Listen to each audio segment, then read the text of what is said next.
بسم اللہ الرحمن الرحیم۔ السلام علیکم ورحمۃ اللہ۔ معزز سامعین کرام، آج کی ویڈیو میں سورہ یاسین کے فضائل میں احادیث مبارکہ کی روشنی میں آپ کے سامنے رکھوں گا۔ عطا بن ابی رباح رحمۃ اللہ علیہ کہتے ہیں کہ مجھے حضور اکرم صلی اللہ علیہ وسلم کا یہ ارشاد پہنچا ہے کہ جو شخص سورہ یاسین کو دن کے شروع میں پڑھے، اس کے دن کی تمام ضروریات یعنی حوائج کو اللہ پورا فرماتے ہیں۔ حدیث مبارکہ میں سورہ یاسین کے بہت سے فضائل وارد ہوئے ہیں۔ ایک حدیث مبارکہ میں آیا ہے کہ ہر چیز کے لیے ایک دل ہوا کرتا ہے، قرآن شریف کا دل سورہ یاسین ہے۔ جو شخص سورہ یاسین پڑھتا ہے، حق تعالیٰ شانہ اس کے لیے 10 قرآنوں کا ثواب لکھتے ہیں۔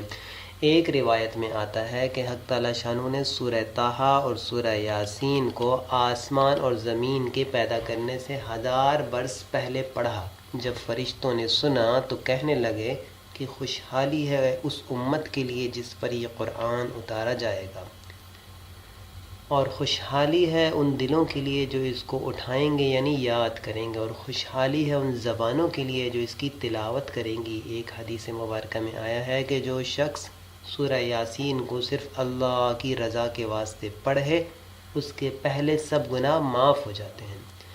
بس اس سورت کو اپنے مردوں پر پڑھا کرو۔ ایک روایت میں آیا ہے کہ سورہ یاسین کا نام تورات میں منعمہ ہے کہ اپنے پڑھنے والوں کے لیے دنیا اور آخرت کی بھلائی پر مشتمل ہے، اور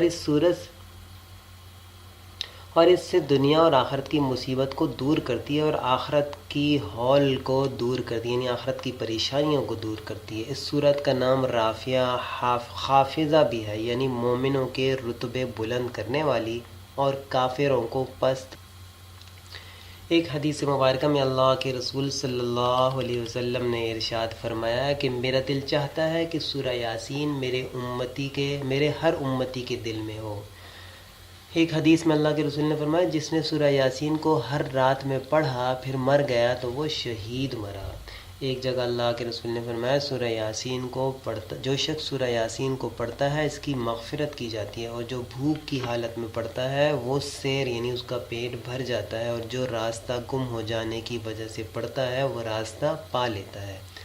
جو شخص جانور کے گم ہو جانے کی وجہ سے پڑھے تو اس کو جانور مل جاتا ہے، یعنی کوئی چیز گم ہو تو سورہ یاسین پڑھے۔ اور جو ایسی حالت میں پڑھے کہ کھانا کم ہو جانے کا خوف ہو تو وہ کھانا کافی ہو جاتا ہے، اور جو ایسے شخص کے پاس پڑھے جو نزع یعنی موت کے قریب ہو تو اس پر نزع میں آسانی یعنی موت روح نکلنے میں آسانی ہو جاتی ہے۔ ایک روایت میں اللہ کے رسول نے فرمایا کہ جس نے سورہ یاسین اور سورہ صافات، یہ دونوں سات صورتیں ہیں، جمعے کے دن ان 2 صورتوں کو پڑھا اور پھر اللہ سے دعا کی، اس کی دعا پوری ہوتی ہے۔ معزز سامعین کرام، یہ تو کچھ فضائل تھے سورہ یاسین کے۔ اللہ پاک ہم سب کو جو ہے نا حدیث مبارکہ پر عمل کرنے والا بنا دیں، اور اللہ کے رسول صلی اللہ علیہ وسلم کی مبارک زندگی گزارنے کی توفیق نصیب فرمائے۔ امید کرتا ہوں آپ کو آج کی ویڈیو اچھی لگی ہوگی۔ ویڈیو اچھی لگے تو کمنٹس میں ضرور بتائیے گا۔ السلام علیکم ورحمۃ اللہ۔